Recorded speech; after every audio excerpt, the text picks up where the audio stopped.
안녕하세요. 이정윤 세무사입니다. 최근 굉장히 화제작이죠. 그리고 책 제목이 굉장히 재밌습니다. 아들아, 돈 공부해야 한다의 정선용 저자님 모셨습니다. 안녕하세요. 예, 안녕하세요. 우리 예. 구독자분들에게 간단히 자기소개 부탁드립니다. 바로 작년까지 직장에서 직원으로 일을 하다가 작년도 9월 30일 날 퇴직하고 갑자기 뜬금없이 그냥 책을 좀 쓰고 싶어가지고 책을 썼습니다. 그래서 아들아 돈 공부해야 한다. 어떻게든 이게 베스트셀러가 돼서 세간에 좀 화제가 되고 있는 그 바로 저자인 정선용입니다. 반갑습니다. 아니 근데 정말 제가 이제 이 코너가 좀 베스트셀러 저자님들하고의 대화 시간인데요. 뭐 매일 보잖아요. 이제 예. 순위를. 근데 예. 아들아 돈 공부해야 한다가 거의 한 2, 3주, 1, 2주 전부터 이렇게 순위에 올라와서 내려가질 않고 있더라고요. 예, 근데 맞습니다. 일단 책 제목도 굉장히 궁금증을 유발하고 예. 가족 이야기를 처음에 안 물어볼 수가 없는데 왜냐면 제목이니까. 예. 그래서 자녀분이 뭐 아들, 딸 어떻게 있으시죠? 아들만 둘입니다. 그 가치가 안 좋다는 아들만 둘 있습니다. 200점, 따로 100점, 있는데. 50점 우리가 예. 이렇게 기준을 할 때 거의 뭐 거의 한 20점. 아래 점수인데요. 20점 낮게입니다. 네, 요즘 딸이 아들보다 낫다 하니까. 예, 맞습니다. 하지만 두 아들을 생각하면서 아들아 돈 공부해야 한다라는 책을 썼는데 예. 일단 저자님에 대해서 궁금한 거 몇 가지 먼저 여쭤보겠습니다. 예. 양력을 보면 예. 우리가 보통 전공을 살리는 대학생들 중에 전공을 살리는 분들이 있고 못 예. 살리는 분들이 있잖아요. 예. 근데 이제 전공을 식품생명공학과를 하셨는데 예. 그 이후에 이제 대기업 예. 그쪽 일을 식품 유통 일 쪽으로 하셨어요. 예, 양력에 보면 예. 좀 굵직한 기억나는 에피소드도 몇 가지 써주셨는데 예. 한번 직장 생활을 하셨을 때 예. 에피소드 몇 가지 말씀해 주시죠. 예, 알겠습니다. 직장 생활에서 제가 어떤 일을 했는가에 대한 것들을 먼저 좀 설명을 해드려야지 네. 듣는 분들이 좀 이해하기 쉬울 네. 것 같아서. 제 직장 내에서 직책은 머천다이저라고 합니다. 머천다이저라고 하면은 뭐냐면요. 공장에서 식탁까지 어떤 상품이 이동하는 전 과정에 대해서 그걸 관리하고 기획하고 그걸 판매할 수 있게 하는 모든 것을 전체 전 과정을 갖다가 통제하는 역할을 합니다. 그래서 경험했던 에피소드 한 3가지 정도만 좀 말씀을 드리겠습니다. 첫째 부분은 제가 입사는 1995년도 11월 달에 입사를 했는데 대학을 나왔잖아요. 대학을 나와서 유통업체를 딱 들어갔는데 처음에 저한테 일을 주어진 게 뭐냐면요. 배추 따듬는 거예요. 배추. 예. 아. 그것도 배추를 갖다가 머천다이저가 잘못 계약 구매해가지고 안이 썩어있는 배추를 제가 한 400통을 신입사원으로 입사하자마자 다듬었어요. 그래서 이런 상품들을 갖다 이 뒤에서 대학을 나오든 뭘 하든 간에 직장 생활하면 이걸 뒤에서 다듬어야 되는구나. 그런 생각들을 그때 처음에 했었어요. 그래서 그 기억이 제 머릿속에 직장 생활 동안에 계속 좀 남아 있습니다. 뭘 하든지 간에 바닥부터 해야 되는구나 하는 생각을 그때 처음에 해서요. 그 에피소드의 첫 번째 부분은 제가 배추 다듬고 그다음에 가끔가다가 이제 생선 쓰레기들이 나오거든요. 비닐을 담아가지고 생선 쓰레기 버리고 이런 역할들을 직장생활 처음에 했습니다. 그래서 그 부분에 대한 기억이고요. 두 번째 부분은 여러분들도 잘 아실 거예요. 아마 2007년도에 미국산 쇠고기가 처음에 국내에 판매됐어요. 할인점에서. 근데 그걸 갖다가 구매했던 장본인이 접니다. 그래서 미국에 출장을 가서 그쪽에 이제 패커라고 하는데 패커들하고 협의해서 그 미국산 쇠고기를 수입을 했습니다. 수입을 했는데 그때 당시 난리가 났었죠. 아마 여러분들도 기억할 것 같은데 저희 롯데마트 매장에 와가지고 막 똥 뿌리는 농민들도 있어요. 반대하시는 분들이 예, 있었죠. 그래서 한우 대비해서 너무 저렴하니까 또 맛도 있기 때문에 사가겠다는 분도 계시고 그래서 양쪽 분들이 충돌해가지고 있는 그런 상황 속에 제가 있었을 거죠. 그래서 난감하시겠네요. 난감하죠. 고객들은 이걸 생산하고 있는 한우 농가나 이쪽에서는 왜 미국산 소고기 안전성도 검증 안 된 소고기를 파느냐. 그래서 그런 논란의 중심에 있었던 그 기억이 두 번째로 좀 생각이 나고요. 세 번째 부분은 2017년도에 요리하다라는 브랜드를 제가 요리하다가 뭐냐면 요즘 유행하잖아요. 밀키트 가정간편식. 네네네. 그 가정간편식에 대한 브랜드를 갖다가 만들었습니다. 보통 그런 상품 브랜드를 만들 때면은 명사를 보통 사용합니다. 그렇죠. 네, 명사를 사용하는데 저 같은 경우 특이하게 요리하다 동사를 사용했어요. 왜 동사를 사용했냐면 보통 상품은 그냥 고객들이 사가서 그대로 해서 가볍게 렌즈업만 해가지고 보통 드는 게 가정간편식의 일반적인 형태인데 저는 거기다가 고객이 요리에 좀 참여할 수 있게 만들자. 그래서 이런 동적인 요소를 좀 부과해보자 해서 요리하다는 브랜드를 만들었고요. 우리가 어려운 영역에 있는 뭐 튀기고 볶고 하는 것들은 잘 저희가 하고요. 고객들은 가볍게 거기다가 피망이니 버섯이니 살짝 넣어서 하는 인류 요리집에 가서 먹을 수 있는 그런 요리를 갖다가 직접 할 수 있게 그렇게 만들어졌습니다. 그렇게 만든 이유 중에 가장 큰 게 뭐냐면요.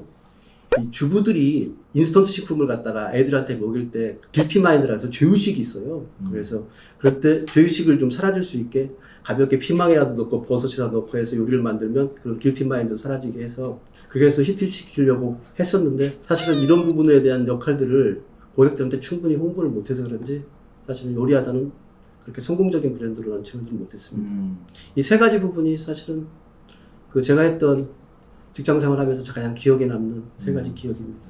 책 내용 하기 전에 네. 이제 이력을 말씀하셨으면 생각나는 게 뭐냐면 네. 우리가 이제 뭐 피터 린치의 책에도 전설의 투자자 책에도 굉장히 강조한 부분인데 예. 초보 투자자들 같은 경우는 생활 속에서 종목을 발굴해라. 네. 내가 하고 있는 일과 관련돼서. 예. 그럼 우리 저자님께서는 네. 음식 유통 일을 20년 이상 하셨으니까 그쪽 음식용업이나 유통 쪽 예. 산업을 많이 남들보다 평균적인 남들보다 많이 이해하실 거 아니에요. 예. 혹시 주식 투자를 하실 때 예. 음식용업이나 유통업 종목들을 매수하신 적 있으시나요? 우리 사주 이후에는 없습니다. 저 우리 사주 이후에는 한 적이 없고요. 자, 그러면 예. 이제 다음 질문은 그렇게 식품 관련 유통 일을 하시다가 예. 작년에 퇴사를 하셨잖아요. 예, 그렇습니다. 그 퇴사는 그러면 뭐 정년퇴직이신가요? 아니면 어떤 큰 뜻을 품고 하신 건가요? 그러니까 요즘 사회적 분위기가 사실은 50이 넘어가면 직장에서는 특히 대기업이나 이런 데서는 뒷방 늙은이 같은 느낌이 많이 있습니다. 그리고 결국 뒷방 늙은이로 지내다가 한직 밀리다가 퇴직하는 게 대부분이기 때문에 저는 선택을 한 겁니다. 조금 일찍 퇴직해야겠다. 네, 내가 선택을 해서 내가 퇴직을 하겠다는 부분으로 선택을 했고요. 후배들한테 더 이상 뒷방 늙은이로 비춰지는 모습은 보이기 싫어서 사실. 근데 어찌 보면 지금 같이 다녔던 회사 예. 동료들이나 예. 후배분들이 너무 자랑스러워하실 것 같아요. 왜냐면 지금은 자랑스러워. 예, 진짜 베스트셀러 예. 저자가 되셨으니까. 예, 근데 이제 이 저자가 된 배경에는 예. 퇴사하시고 나서 국내 뭐 최대 그런 회원을 거느리고 있는 카페, 부동산 스터디 카페라는 데에서 글을 올린 걸로 알고 있는데 예. 그 글들을 모아서 책으로 내신 걸로 알고 예, 있는데 맞습니다. 첫 번째 글을 올렸을 때 그런 마음가짐은 이거를 왜 올리신 거죠? 처음에 올리신 그리고 아까 말씀드렸듯이 막막함이 있어요, 사실은. 막막함 때문에 뭔가를 좀 하고 싶었는데 사실은 퇴직하고서 제가 하고 싶었던 건 산티아고 순례길을 한번 걷고 싶었어요. 그 800km의 길을 그냥 걸으면서 20km씩 40일 동안 걸으면서 온전한 나하고 한번 만나보는 그런 길들을 한번 해보고 싶었어요. 근데 이게 코로나 때문에 안 됐잖아요.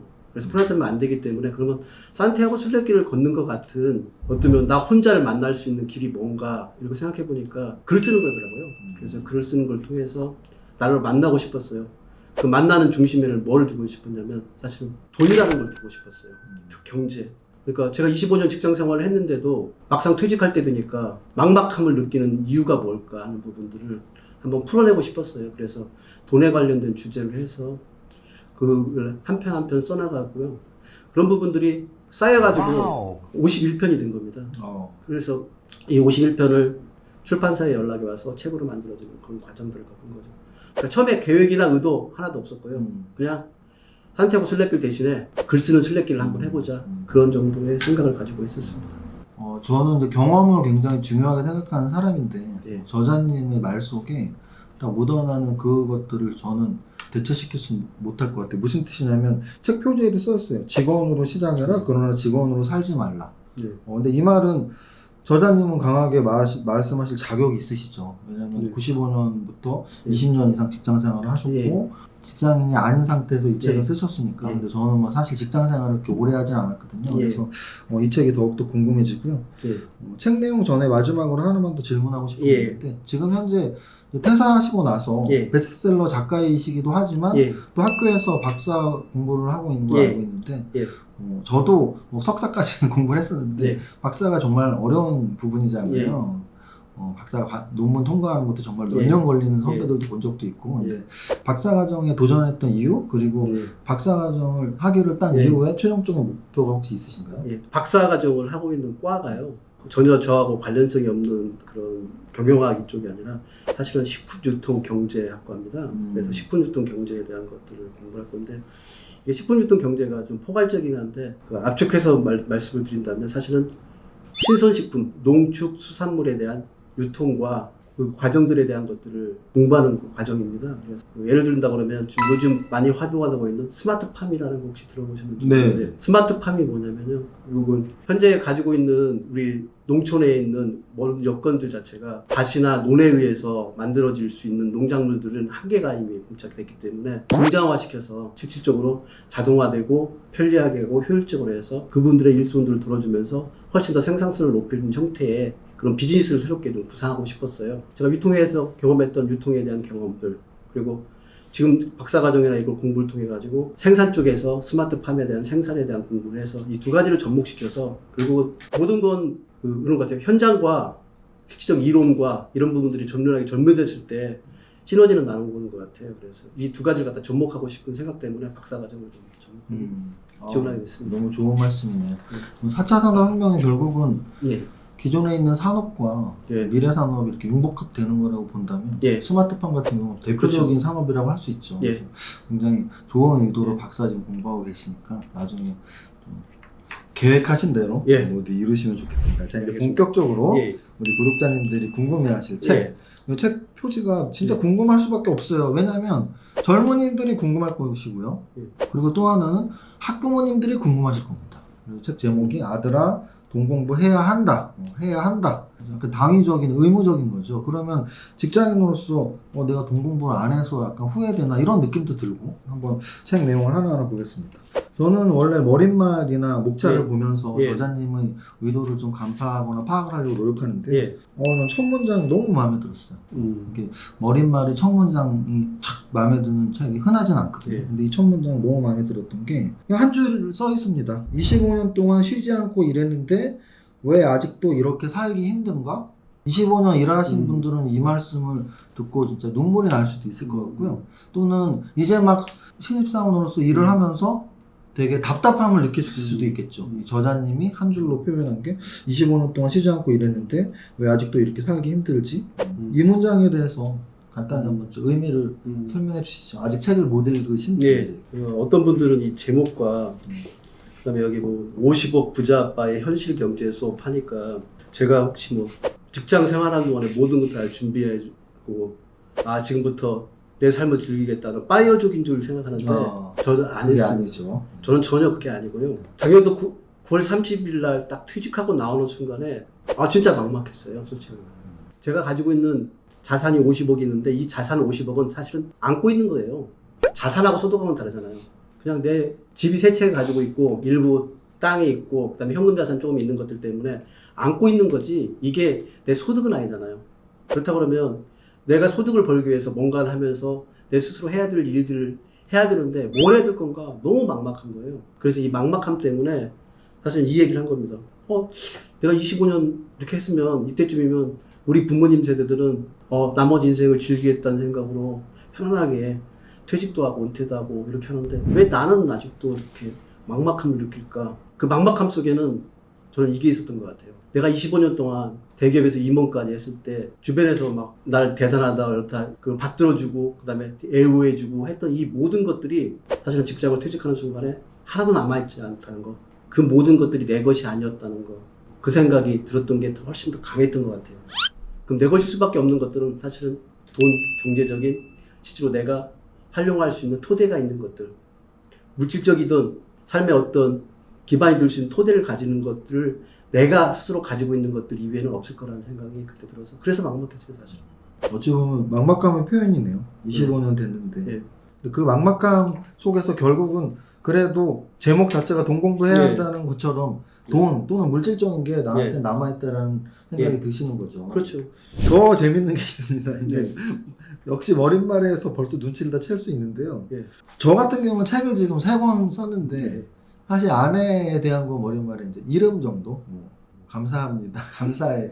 요 정도만 있지 책에 사실은 등장할 필요도 없고 등장을 시킬 일도 없었죠. 근데 이제 이 아들아 돈 공부해야 한다는 저자가 분명히 정선용 저자님임에도 불구하고 예. 머릿말에 이제 아내분 얘기가 막 나와요. 근데 예. 아내분에 대한 그 수식어가 뭐라고 써있냐면 아들아 너희 엄마가 경제 감각이 뛰어났기에 망정이지 뭐 이런 내용도 있고 아내분 나는 잘 재테크를 못했는데 아내분이 잘했다라는 얘기가 곳곳에 나옵니다. 내용에서까지도 엄마에 대한 이야기, 아내에 대한 이야기. 그래서 좀 그 부분은 분명히 짚고 넘어가야 된다. 그래서 아내분에 대한 자랑을 하시던지 아니면 뭐 도대체 책에 왜 아내분을 등장시킨 겁니까? 사실 아내에 대한 얘기하려면 할 얘기가 아마 밤새워도 모자랄 만큼 할 얘기가 많은데 첫 번째 부분 얘기를 좀 드린다면 우리 이제 결혼하려고 할 때 얘기를 잠깐 드릴게요. 사실 저 결혼하려고 할 때 그 흔한 말로 불알 두 쪽밖에 없었습니다. 아무것도 없는 남자였는데 그렇기 때문에 아내가 이제 저한테 이제 시집 온다고 그랬을 때 제가 해줄 수 있는 게 아무것도 없었어요. 그러니까 우리 부모님도 그렇게 넉넉한 삶이 아니었기 때문에. 근데 아내가 다른 여자 같았으면 애물을 뭐 해달라, 진주해달라, 뭐 해달라, 뭐 해달라 이런 얘기 했었는데 아내는 내 사정을 딱 알아서 그랬는지 딱 한마디만 하더라고요. 자기야 나는 그냥 금으로만 해줘. 그래서 다른 애물 하나도 안 해주고요. 금만 해줬어요.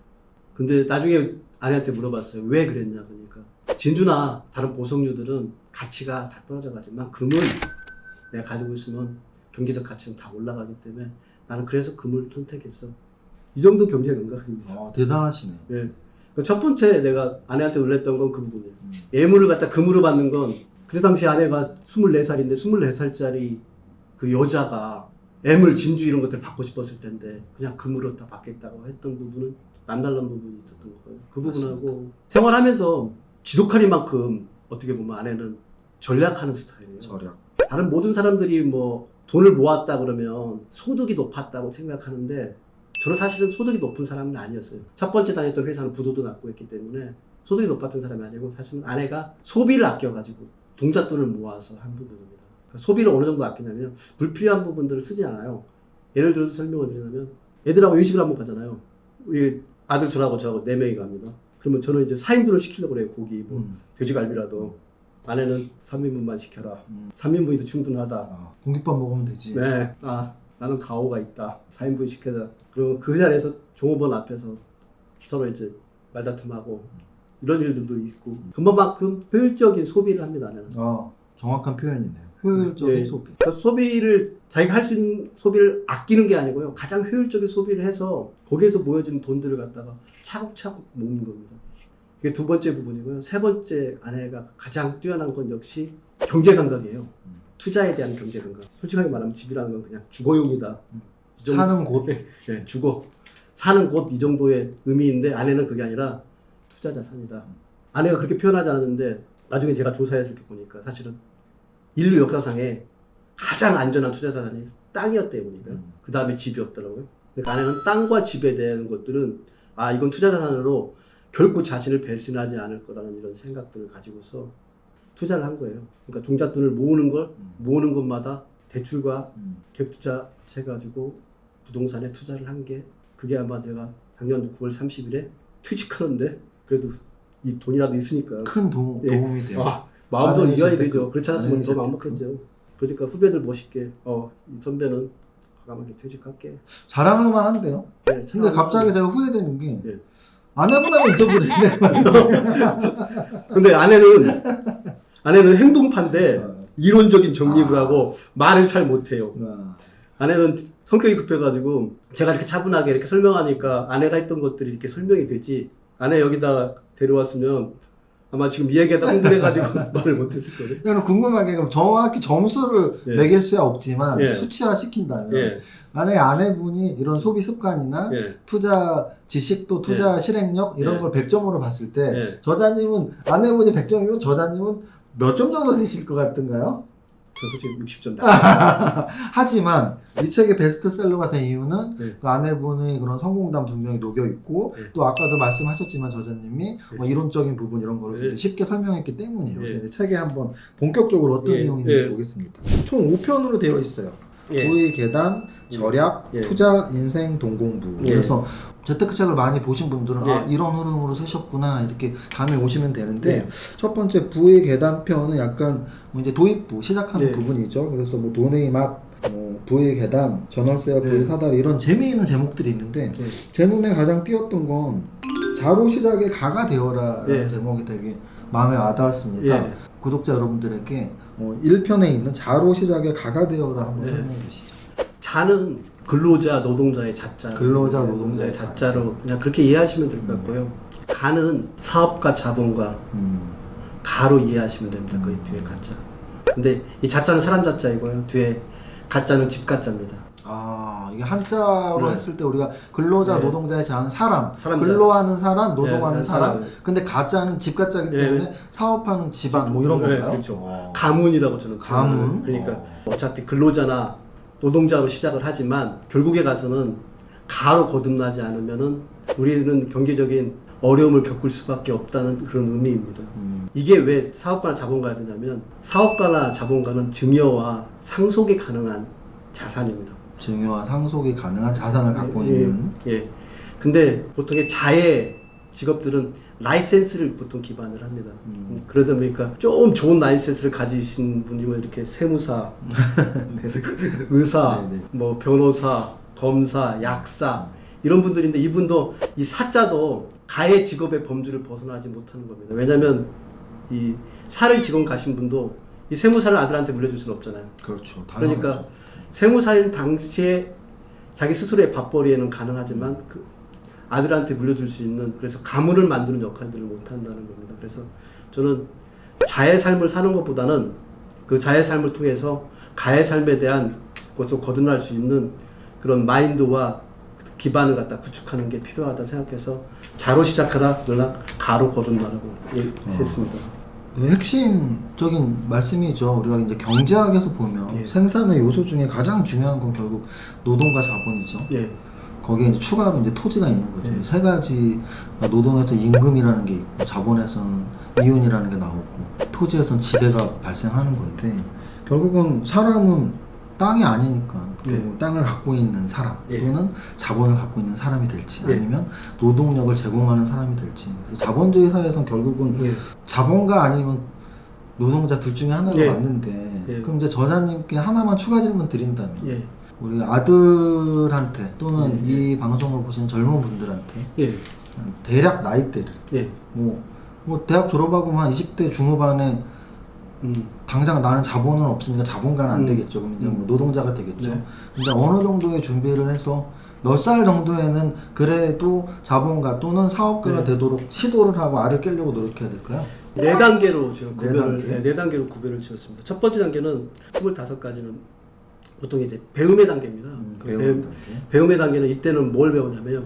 사실은 소비하는 패턴이라든가 그 물건의 가치를 판단할 수 있는 기준들을 갖다 배우는 시기가 25가지고요. 그 25가지 배우고 나면 이거는 자기가 돈 내고 배워야 되는 시기죠.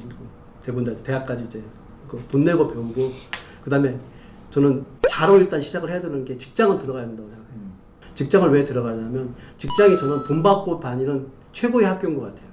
전 직장에서 배운 게 많습니다. 근데 다만 한 가지 좀 조심해야 될 건 직장 생활에 매몰돼서 저같이 오랫동안 그 생활에 머물면서 고정수익이 주는 그 단맛을 마치 내 것인 것처럼 그 단맛을 즐기다가 때를 놓치는 일은 없었으면 좋겠어요. 그래서 편해지는 거죠. 예. 새로운 게 두렵고. 예.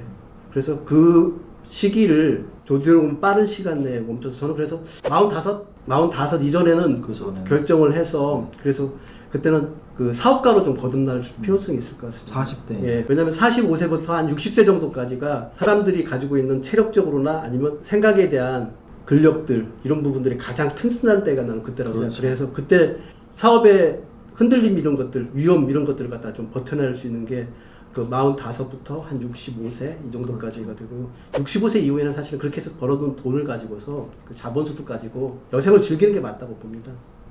그래서 삶의 단계는 이런 4단계로 가야 되는 게 맞지 않나 그런 생각을 하고 있습니다. 그래서 아까 질문해 주신 거 젊은 사람들이 하고 싶은 얘기는 25세 일단 직장을 한번 들어가는 거는 게 맞을 것 같아요.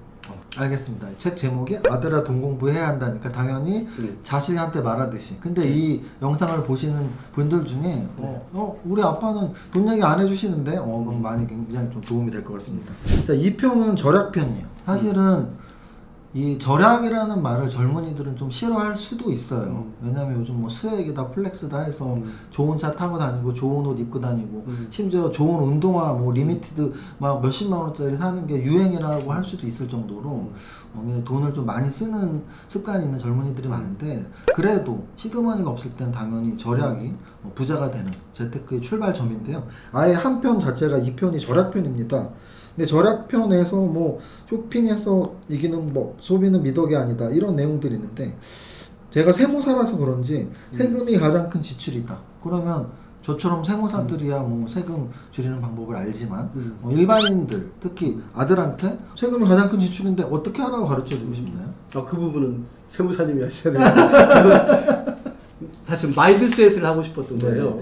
우리가 세금 그러면 골치 아픈 거 보기 싫어. 그렇죠. 나는 그거는 깨트려주고 싶었어요. 중요하다라는 예. 걸 알고 있어야 된다. 네, 세금이 중요하다. 왜 중요하냐면 우리가 눈에 보이지 않는 세금들에 의해서 우리의 지출들이 다 빠져가고 있는 건 최소한 인식하고 있어야지 그걸 줄일 수 있는 방향을 찾더니 노력을 할 수 있는 거.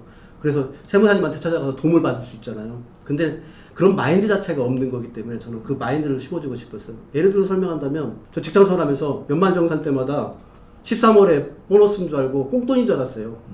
근데 사실은 아니잖아요. 많이 낸 걸 돌려받은 거죠. 많이 낸 거 돌려받는 거예요. 그거 내가 낸 거예요. 그것도 제 월급에 그 이자도 안 내주면서 미리 뛰어간 걸 갖다가 받아야 될 입장인데 나중에 받는 걸 갖다가 고맙다고 고맙다 이런 꽁돈인 줄 알고 막 술 사드시고. 그러니까 이건 세금으로 다 빠져나가는 돈들이 사실 우리들의 가장 큰 지출이잖아요. 그렇죠. 또 한 가지 뭐 제 책도 마찬가지지만 물건 하나 살 때마다 부가가치세 빠져나가요. 10%가 빠져나가는데 이거 제 돈이에요. 제 돈인데 근데 보이지 않는 돈이니까 내 돈이 아닌 것처럼 생각하지만 사실 부가가치세 빠지고요. 특히 술, 담배, 저는 술, 담배는 안 하는데 술에 특별소비세 들어가 있잖아요. 그럼요. 그거 다 돈이잖아요. 그리고 요즘 많이 좀 문제가 된 부동산을 쓰고 해서 아까 소득세를 다 내고 해가지고 돈을 모아가지고 종잣돈을 모아서 집을 샀어요. 집을 사는데 집에 대해서 취득세 내야 되죠. 또 보유하고 있으면 재산세 내야죠. 종부세까지 그럼요. 올려버렸죠. 그러니까 우리 세금에 양도세 내죠. 그러니까 우리가 돈을 버는 거에 40%는 다 국가가 세금을 해서 뺏어가고 있는 것 같아요. 근데 그 사실 대놓고 얘기하는 거 그게 사실인 거고요. 네. 근데 그런 부분들 최소한 인식을 하고 있어야지 세금에 대해서 내가 절세라는 것들을 하라는 얘기가 아니라 세금이 어떻게 빠져나고 이게 어떻게 쓰여질 거고 쓰여졌으면 어떻게 사용되는가에 대한 정확하게 알려고 하는 노력들을 해야 된다. 네. 그런 마인드셋을 하자는 뜻이었습니다. 일단은 예. 너무 좋은 말씀, 저도 세무사니까 예. 첨부하자면 예.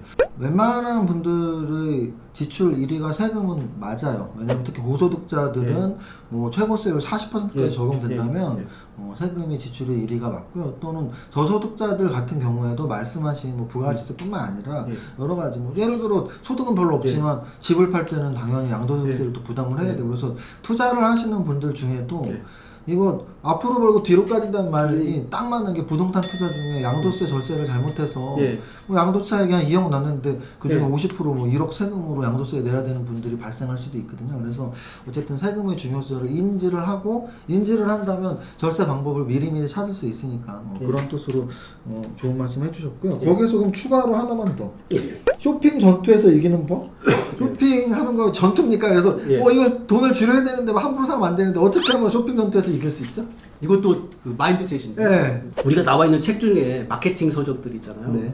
경제경영 서적 가면은 대부분 다 마케팅 서적이에요. 근데 이 마케팅 서적이 대부분이 누구 입장에서 쓰여졌냐면요. 기업 입장에서 다 쓰여졌어요. 그렇죠. 많이 팔아야 되니까. 네, 많이 파는 거예요. 근데 쇼핑 입장에서 그 소비자가 쇼핑하는 입장에서 쓰여진 책은 거의 없다고 보시면 돼요. 그래서 흔히 국가가 얘기하는 소비가 미덕이다. 그러면 그게 진짜 맞는 줄 알고 소비해서 경제가 돌아가야지 자기한테 이익이 된다 이렇게 생각하는데 개인 입장에서 놓고 보면 사실은 소비가 미덕이 될 수가 없잖아요. 그래서 저는 그런 마인드셋을 하라는 거예요. 소비는 결코 미덕이 될 수 없고 신상이 최고의 상품이 아니라는 거 이건 정확하게 알고서 해야 될 것 같아요. 신상은 최고가 아니고 가장 최근에 나온 상품. 그런 마인드들을 가지고 있어야 되는데 대부분의 젊은이들 같은 경우는 저는 이제 욕망 소비라고 거기서 표현했는데 사실 자신을 과시하고 싶은 소비 아니면 자기의 부족한 부분을 갖다 이 소비가 메워줄 거라는 그런 심리적인 기대감에서 하는 소비 이런 것들을 통해 가지고 실질적인 가치 있는 소비를 못하는 부분들이 너무 많아요. 그래서 그런 부분들은 스스로 좀 마인드셋을 좀 할 필요가 있다고 판단합니다. 소비 전투에서 이기는 법은 함부로 헛돈 쓰지 마라. 합리적인 소비, 효율적인 예. 소비를 해야 된다. 예. 그래서 돈이 모이고 예. 그 모인 돈으로 네. 우리는 투자를 해야 되니까. 예, 맞습니다. 자, 그러면 이제 절약 다음에 바로 나와야 될 것이 나옵니다. 예. 3편은 투자편이에요. 그래서 예. 우리가 절약을 하는 이유를 동기부여를 확실히 받으시면 돼요. 예. 절약을 하는 이유는 딱 하나예요. 예. 돈 많이 모으려고. 절약한 돈을 뭐 장롱 속에 넣어놓거나 예. 금고에 넣어놓거나 이게 아니고 돈을 예. 불려야 되는데 이제 그게 투자고, 너무나 자연스럽게 의식 흐름상 예. 3편에 이제 투자편이 나와 있습니다. 예. 투자편에서 재무제표 못 보면 주식 투자하지 마라. 아주 기본적인 좋은 말씀. 또 돈을 벌려면 자본주의를 배워라. 근데 이제 아까 우리 아내 되시는 분이 이제 집 세 채를 이렇게 불리실 수 있는 재테크 성공안이 있으실 텐데, 투자편에 이제 부동산으로 경제적 완생을 이뤄라. 그래서 결국은 부동산 투자로 그래도 직장 생활 하시면서 50억 정도 이렇게 모으셨으니까 부동산 투자를 분명히 아내분이 되게 잘 하시는 것이고, 또 우리 저자님도 이론적으로도 그런 것들을 뒷받침해 줄 수 있는 설명을 해 주실 수 있으니까 예. 경제적 완성 모두가 바라는 꿈입니다. 부동산으로 경제적 완성을 어떻게 이룰 수 있는지 예. 부동산 투자 설명 한번 해주시죠. 가장 기본적인 건 사실 종잣돈이 있어야 됩니다. 젊은이들한테 전 얘기하고 싶은 것 중에 가장 큰 건 뭐냐면요. 종잣돈은 어떻게 하든지 마련해야 됩니다. 그러니까 돈이라는 건 눈덩이하고 비슷해서요. 일정 크기 이상이 없을 경우에는 사실은 투자를 해서 돈을 불린다는 건 거의 불가능합니다. 그 중에 가장 극명하게 나타나는 게 사실 부동산이에요. 우리 때 같은 경우에는 저희가 아내가 그렇게 할 수 있었던 거는 사실은 종잣돈 2억 정도는 모았기 때문에 5억짜리 집이다 그러면 2억 정도를 가지고 대출 받고 그다음에 전세 가지고 우리는 좀 더 낮은 월세로 전세로 들어갈 수 있게 해서 투자한다든가 이런 방식으로 할 수밖에 없잖아요. 그래서 가장 기본적인 건 역시 종잣돈을 마련할 수 있게 해야 되는 거고요. 투자는 모든 것은 가장 기본 단 종잣돈인 것 같아요. 그래서 요즘 젊은 사람들이 투자를 하면서 이 종잣돈을 마련하기 이전에 사실 작은 돈 가지고 투자하는 여러 가지 역할들을 하잖아요. 뭐 비트코인이, 주식이니 이렇게 투자하는 건 난 좋다고 생각을 해요. 투자하는 건 좋은데 사실은 돈이라는 건 일정 크기 이상 거기다 시간이라는 것이 담겨져야만이 돈을 벌 수 있기 때문에 부동산을 하든 뭘 하든지 간에 사실은 돈을 모으는 역할 이 부분과 오랜 시간을 갖다 묵힐 수 있게 되는 그런 저는 이제 넘어지지 않을 끈기라고 얘기하는데 그런 끈기를 두 가지 정도는 가지고서 해야지 성공할 수 있다고 생각합니다. 여기 50억이 버는데 네. 제가 실질적으로 역할했던 거는 제가 근로소득을 해서 번 건 6억이에요. 6억이고 나머지는 아내가 재테크를 해가지고 벌었어요. 네. 근데 이 재테크가 실질적으로 빚을 반한 건 언제일 것 같아요? 네. 비싼 집을 샀을수록 그 비싼 집에서 수익이 많이 났겠죠. 요 근래에 처음에 직장 95년부터 직장 생활해가지고 실질적으로 내가 50억이라는 돈이 자산으로서 확보되는 데는 걸릴 시간이 얼마냐면요.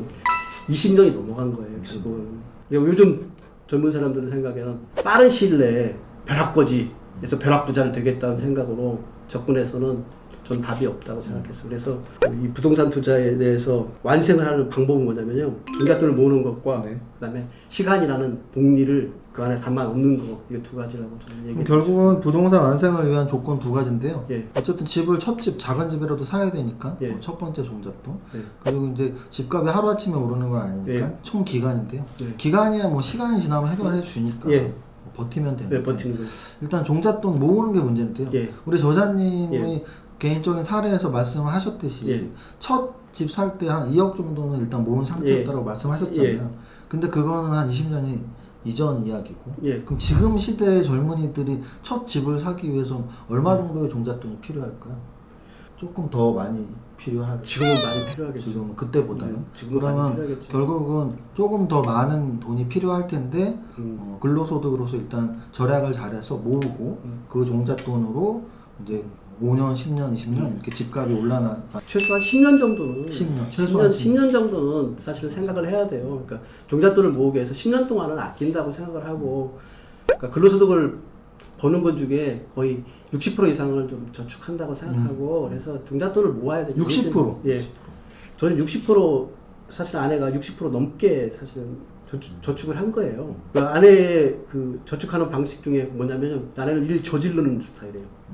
그러니까 대출을 받아서 이 대출금을 갚아가는 과정이 그러면 어쩔 수 없이 배수진을 무조건 갚아야 되니까. 배수진을 쳤기 때문에 거기에 맞춰가지고 내 생활 틀을 갖다가 꽉 쪼은 거예요.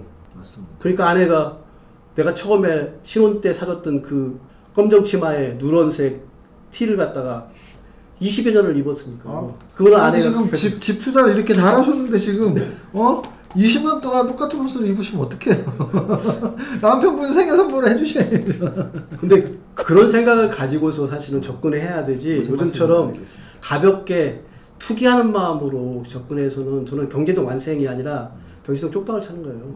그래서 난 그 부분을 젊은이들한테 좀 얘기하고 싶어요. 절대로 짧은 시기에 투기성으로 모든 일을 하려고 하지 마시고 종잣돈을 모아서 차근차근 모아서 그 모은 거를 가지고서 시간의 복리에 맡기고 투자하는 게 그냥 가장 좋은 방법이라고 생각합니다. 시간은 내 편이고 결국은 인생은 마라톤이니까 예. 짧게 생각하다가 큰 위험이 도사릴 예. 수 있으니까 좀 천천히 길게. 예. 자, 여기까지가 투자편이고요. 투자편 다음에는 이제 당연히 아들한테 예. 이야기하는 거니까 예. 뭐 돈 버는 것도 중요하지만 또 인생에 대한 이야기를 예. 아버지 이제 입장으로 예. 써셨습니다. 예. 근데 참 여기 재미있는 게 있어요. 우리 요즘 젊은이들 특히 결혼에 대한 가치관도 많이 달라졌고 네. 요즘에 뭐 결혼 안 할 네. 거야 뭐 이런 비혼주의자도 꽤 많이 있는 걸로 알고 있는데 우리 아버님이 아들에게 한 아파트에서는 아들아 결혼은 경제적 계약이다. 결혼을 경제적 계약이라고 정의를 하셨고 또 딸아 이런 사람과 결혼을 해. 근데 딸은 없으셨다면서요. 없는 딸에게 왜 이야기하셨나요? 사실 부동산 스터디에서 아들아 결혼은 경제적 계약이다 이 글을 써서 올렸는데 그 밑에 댓글들이 전 딸밖에 없어요. 딸에 대해서 얘기해 주세요. 그래서 사실 쓴 거고요. 그러면 이제 두 개 다 해주시죠. 결혼은 경제적 계약의 의미부터 말씀해 예. 주시죠. 결혼은 경제적 계약이다를 얘기한 이유는 가장 큰 건 뭐냐면요. 이 남자라는 동물이 가지고 있는 특징입니다. 이 생물학적 조건, 시각적 자극에 너무 예민한 것 같아요. 그게 모든 조건의 최우선으로 생각하고 예를 들어 구체적으로 말하면 얼굴 이쁜 여자 뭐 예, 이런 걸 뜻하는 맞습니다. 거죠. 예. 그렇게까지 좀 표현하면 내가 좀 아니 근데 보통 이성애한테 호감을 예, 가질 때 예. 외모를 뭐 안 보는 사람은 아무도 없을 테니까 예. 너무 뭐 어떻게 보면 예. 본능적인 거고 예. 당연한 거니까 어쨌든 외모를 보는. 그래서 시각적 자극에 너무 민감하게 해서 결혼이라는 선택을 하게 되면 사실은 시각적 자극 속에 감춰진 이면들이 있을 거 아닙니까? 그 이면들을 바라보지 못하기 때문에 그 감춰진 이면이 무엇일까를 놓고서 보니까 여자들 중에 이제 특징 있는 여자들이 있을 거 아닙니까? 이런 여자들은 그런 생물학적인 조건 이외에 그 사람이 가지고 있는 품성이 이 부인호수 역할을 잘 할 수 있겠구나 하는 것들을 생각을 했어요. 그래서 세 가지 조건을 제가 얘기했었습니다. 첫째 부분은 복부인 같은 여자를 만나라. 그러니까 복부인이라는 건 우리 지금 흔히 말하면 1970년대 부동산 투기의 화신처럼 이렇게 인식하는데 저는 그렇게 생각하지 않고요. 복부인들은 그 당시에 가장 실질적인 경제 감각을 지녔던 여성이라고 저는 생각을 합니다. 그래서 그런 실질적인 경제 감각을 지닌 여자를 부인으로 좀 얻었으면 좋겠다는 생각 때문에 그 얘기를 했던 거예요. 복부인에 대한 얘기를 했었고 두 번째 부분은 인디언 무당 얘기를 했어요. 인디언 무당 얘기를 했던 이유는 뭐냐면 보통은 모든 의사결정을 하는 것들을 그 인디언 사회에서 의사결정하는 거를 족장이 한다고 생각하는데 추장이 한다고 생각하는데 사실은 모든 의사결정의 중심은 누가 하냐면 인디언 무당들이 한다고 그러더라고요. 추장들이 하는 결정은 딱 하나밖에 없대요. 싸우자, 뭐 사냥하자 이거 결정이고 나머지 족 내에서 이루어질 수 있는 모든 판단하는 건 다 무당들이 한다고 그러더라고요. 사실 따지고 보면 그게 맞는 것 같아요. 남자란 동물들은 1만 년 이전에 놓고 보면 초원 뛰어다니면서 그냥 사냥이나 하던 뭐 사냥 끝내고 나면 와가지고 그냥 들여져 자고 있던 게 남자들이잖아요. 그래서 일상 속에서 이루어지고 있는 그런 지혜로운 판단이나 이런 것들은 좀 부족할 것 같아서 그래서 인디언 무당 같은 여자를 만나라는 게 두 번째 주문이고 세 번째는 이게 좀 논란이 많았었는데 개그맨 이영자님 같은 여자하고 결혼해라 내가 그렇게 얘기했어요. 그러니까 개그맨 이영자님 같이 얘기하니까 어떤 분들이 그런 외모를 갖다가 아들한테 결혼하라고 본인은 어떤 여자하고 결혼하는데 그런 여자하고 결혼하라고 하십니까? 그렇게 얘기하더라고요. 근데 그런 의미가 아니었고요. 나는 이영자라는 이분이 음식의 맛을 가장 잘 알고 있는 사람인 것 같아요. 그러니까 음식의 맛을 안다는 거는 결국 일상에서 들러오고 있는 잔잔한 즐거움들의 깊은 말들을 갖다가 느낄 수 있는 사람이라고 생각해요. 삶에 가장 문제되는 건 불감증인 것 같아요. 아무리 좋은 거 있어도 이걸 느끼지 못한다 그러면 그거는 삶의 의미가 없는 것 같아요. 근데 이영자 같은 분들은 삶의 즐거움, 그리고 음식의 맛 이런 부분들을 감각적으로 알 수 있는 사람들이기 때문에 그런 여자를 만났으면 좋겠다. 그래서 복부이 같은 여자, 인디언 부당 같은 여자, 이영자님 같은 여자를 갖다 만났으면 좋겠다고 이렇게 얘기를 했습니다. 그 아들이 결혼해야 될 대상은 그 세 가지 조건이 제일 적합하다고 아버지로서 말씀을 하셨다면 예. 실제 딸은 없지만 그래도 딸 가진 부모에게 조언을 하신 이런 사람과 결혼을 해라. 딸이 결혼해야 될 남자는 어떤 남자들입니까? 저는 딸이 있거든요, 실제로. 딸들의 문제는 이제 아들의 문제하고 다른 딸들의 문제는 사실은 감각적인 자극에 너무 예민해요. 아, 이 남자 왠지 안쓰러워. 모성애를 찾고 네, 모성애를 자극. 이런 여자, 이런 남자들과 결혼한 사례가 굉장히 많더라고요. 보호해주고 싶어. 보호해주고 싶고. 남자는 사실 밥을 잘 벌어올 수 있고 밥을 맛있게 먹을 수 있고 밥값을 할 수 있는 사람을 진정한 남자라고 생각을 해서 그래서 그런 남자하고 결혼하라고 얘기한 겁니다. 저는 한 가지만 벗어났으면 좋겠어요. 여자들 같은 경우는 감성적인 자극에 좀 벗어나서 남자를 바라보는 눈을 가졌으면 좋겠다. 그래서 그렇게 바라보여지는 남자라 결혼해라. 뭐 그런 의미였습니다. 전 딸이 없기 때문에 이게 정확한 판단인지는 모르겠습니다. 아마도 딸 가진 부모는 결혼 안 하길 바라는 사람도 많이 있더라고요. 우리 딸은 결혼하면 안 돼 뭐 이런 분들도 있던데 저는 아닙니다. 네. 그러면 이제 인생편에서는 자녀에게 네. 꼭 돈 얘기가 다가 아니고 결혼은 이렇게 해라 뭐 네. 세상은 공평하지 않다 네. 뭐 이런 여러 가지 말씀을 해주셨고 아버지로서 말씀해 주신 거니까 다섯 번째 5편에서는 동공부편이에요. 어떻게 보면 부의 계단, 절약, 예. 투자 이것들이 다 동공부이긴 한데 예. 아마도 좀 약간 아직 다 못다한 이야기 같은 느낌도 들고요. 그래서 종이신문의 모든 기사를 읽어라. 돈 공부하는 독서법은 따로 있다. 자연 법칙이 곧 경제 법칙이다. 경제용어 공부법. 제가 제일 궁금했던 제목은 자연 법칙이 곧 경제 법칙이다. 자연의 법칙. 어떤 자연의 법칙이 경제 법칙과 유사한가요? 중력의 법칙 중력의 아시죠? 법칙? 네, 중력의 법칙. 네. 그리고 무게의 크기가 지구로 떨어지는 거, 지구를 따라당기는 힘에 의해서 압박을 하잖아요. 네. 이 중력의 법칙을 경제 법칙으로 얘기한다면 네. 이렇게 얘기해 주죠. 왕관에 수련한 자 왕관의 무게를 견뎌야 한다. 네. 결국은 왕관의 크기만큼 사실은 쥐누른 무게가 있거든요. 그런데 그런 쥐누른 무게를 갖다가 견디지 못하는 사례가 굉장히 많아요. 예를 들어 설명을 드린다면 로또를 당첨된 사람들을 몇 년간 추적해보면 대부분 다 패가망신한 사람들이 대부분이더라고요. 그래서 저는 아들한테 로또를 사지 마라.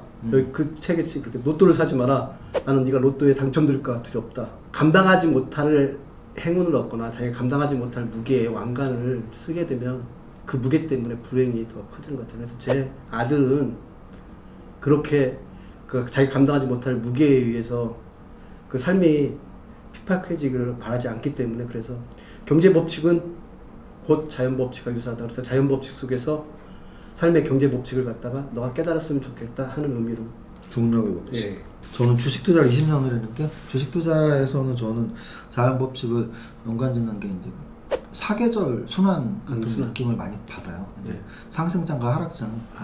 꽃피는 봄이 오듯이 예. 쫙 올라오다가 예. 따뜻한 여름처럼 막 폭등하고 서서히 좀 추워지는 가을 오다가 정말 눈보라 몰아치는 겨울도 오고 이게 계속 순환하거든요. 그래서 저는 이제 제가 생각하는 주식시장에서의 자연 법칙은 사계절 순환론 뭐 요 정도인데 우리 또 여자님은 자연의 법칙과 경제 법칙에서 중력의 법칙.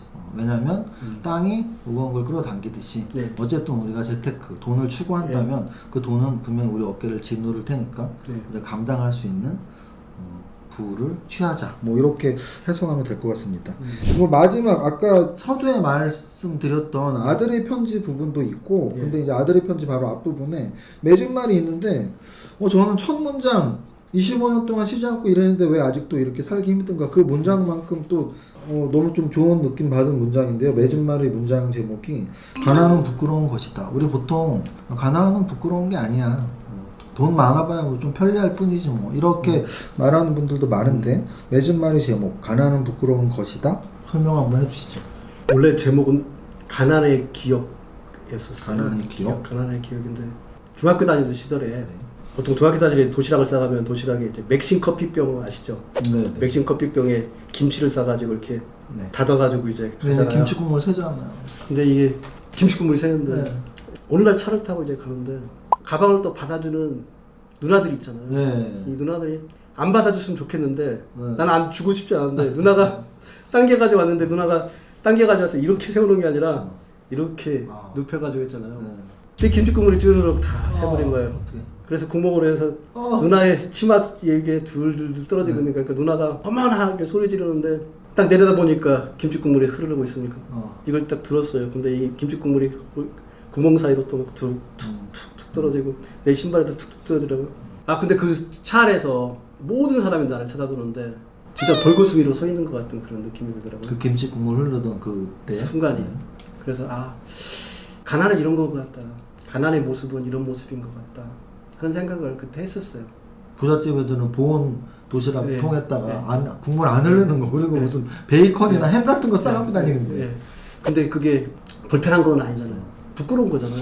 얼마나 나 부끄러웠는데요. 거기 있는 자신이. 그러니까 알몸으로 서 있는 듯 같은 그런 부끄러움이 있었어요. 그래서 그런 부끄러움 때문에 나는 가난이 결코 불편한 것이라고 표현할 수가 없더라고요. 그래서 가난은 부끄러운 것이라는 생각들을 했고 그 부분들을 갖다 거기다 적었고요. 근데 그때 당시에 이제 가난은 그런 모습이었는데 직장 다닐 때는 상사들이 막 너 머리가 있냐 이것도 못하냐 하는 욕값이 있잖아요. 이게 또 어느 회사도 나서는 나오는데 이 또 가난의 그런 모습으로 욕값으로 또 이게 다가오더라고요. 그래서 우리 아들은 버스 안에서 나처럼 김치국물 흘려가지고 부끄러워서 서 있는 모습 갖게 하고 싶지 않고요. 직장에서 상사 앞에서 너는 머리를 폼으로 달고 다니냐는 그런 욕값을 들어가면서 월급을 받는 그런 사람으로 가지 않았으면 좋겠다는 생각이 많았어요. 그래서 가난은 부끄러운 것이다. 너한테 나는 아버지는 얘기한다. 너는 절대로 가난을 그냥 불편한 것이라고 생각하고 이 가난의 삶을 살아가지 말아라 하는 그런 어떤 아버지의 간절한 소망이라고 할까요? 이 부분들을 담았어요. 굉장히 그냥 글 문장 하나로 본 것보다 네. 지금 말씀하신 게 훨씬 와닿네요. 그럼 결국은 이 책 한 권을 정리하는 맺은말이잖아요. 그 맺은말에 돈 공부를 해야 되는 이유? 네. 가난은 부끄러운 거니까 너 가난하게 살지 마. 네. 이 내용들 다 파악하고 절약도 많이 하고 네. 투자도 잘해서 네. 가난하게 안 살면 되잖아. 가난한 거 부끄러운 건데 그렇게 살지 마라는 아버지의 진심 어린 충고가 느껴집니다. 그래서 그 다음에 이제 아들의 편지, 아버지 등불로 세상을 봅니다까지 해서 이 책 한 권이 이렇게 마무리가 됩니다. 그래서 이 방송을 보시는 분들 중에서 아마도 아까 처음에 서두에 말씀드렸던 대로 이 책을 읽으시면 좋은 분들, 젊은 분들. 근데 젊은데 우리 아빠는 이런 경제교육이나 돈 공부 얘기 말 안 해줬는데 다른 아버님이 말하셨지만 내 아빠라고 생각하고 읽으면 좋을 것 같고요. 또는 학부모님들, 중고생 또는 대학생 또는 20대 아니면 30대인데 정신 못 차리는 아들 있으시면 이 책을 보시고 넌지시 내 얘기인 것처럼 야 정신 차려 절약도 좀 하고 나중에 만생을 위해서 부동산도 사고 그리고 가난은 좋은 게 아니야 빨리 가난에서 벗어나려고 네가 노력을 해야지 그런 조언을 좀 해줄 수 있는 학부모님들 또는 첫 직장으로 이제 막 직장인 생활 출발하시는 분들 아까 좋은 조언 하나 하셨죠? 직원으로 시작해라 그러나 직원으로 살지 마라 자로 시작해서 가로 끝나라 뭐 이런 좋은 말들이 너무 많이 있습니다. 그래서 오늘 아들아 돈 공부해야 한다 저자 모시고 정성용 저자님 모시고 굉장히 좋은 말씀 들었고요. 마지막으로 제가 뭐 질문을 빠뜨린 게 있을 수도 있고 이 책 한 권에서 뭐 제가 뭐 이 책 한 권 읽는데 사실은 뭐 빨리 읽으시는 분들도 책 한 권 읽으려면 막 5시간 10시간 이상 또는 천천히 읽으시는 분들은 뭐 몇 주 동안 읽으셔야 되는 거를 뭐 1시간 남짓한 인터뷰로 다 담을 수는 없겠죠. 그래서 우리 저자님께서 다시 한번 또 우리 구독자분들이 아들은 아니지만 내 아들이라고 생각하고 마지막 좋은 이 땅의 젊은이들에게 좀 좋은 조언 한마디 해주시죠. 예, 제가 이제 반평생이라고 하잖아요. 이제 50 조금 넘게 살아왔는데 살아오면서 느낀 것 중에 첫 번째 부분은 뭐냐면요. 사는 게 그렇게 대단한 것들이 별로 없더라고요. 우리 일상에 널려 있는 것들이 대부분 다 별거 없는 것들이 대부분이더라고요. 뭐 특별한 게 있을 것 같은 느낌으로 거대 담론을 마음에 담고서 뭐 20살도 지내보고 그렇게 해왔는데 결국 지금 와서 느끼는 건 사실 별거 없는 일들의 연속인 것 같아요. 근데 이 별거 없는 일들을 갖다가 꾸준하게 했을 경우에 이 별거 없는 것들이 별처럼 환하게 빛나게 다가오는 게 또 인생인 것 같아요. 지금 혹시 젊은 분들 중에 내 주변에 있는 모든 여건들이 참 구질구질하고 별거 없고 내가 이렇게 살아가는 것이 맞는 건가 하는 그런 자괴감에 혹시 빠질 수 있는데 다 그렇게 살아갑니다. 근데 그것들을 꾸준하게 했을 경우에는 별처럼 환하게 빛나는 날이 오니까요. 그때까지 좀 꾸준하게 살아가고 조금 버티는 그런 마음을 좀 가졌으면 좋겠습니다. 고맙습니다. 아니 근데 우리 저자님께서 랩을 하실 줄 아시나? 이게 딱 그 별로 이렇게 맞춰줬습니다. 제가 적었는데요. 너무 멋있어갖고 이게 인생에 별거 없는 것 같은데 어느 날 갑자기 별처럼 별 이렇게 라임이라 그러죠. 라임을 맞추셨네요. 인생에 별거 없는 것 같아도 우리가 꾸준하게 노력하고 한 자리를 지키면 갑자기 별처럼 이쁘고 밝게 네.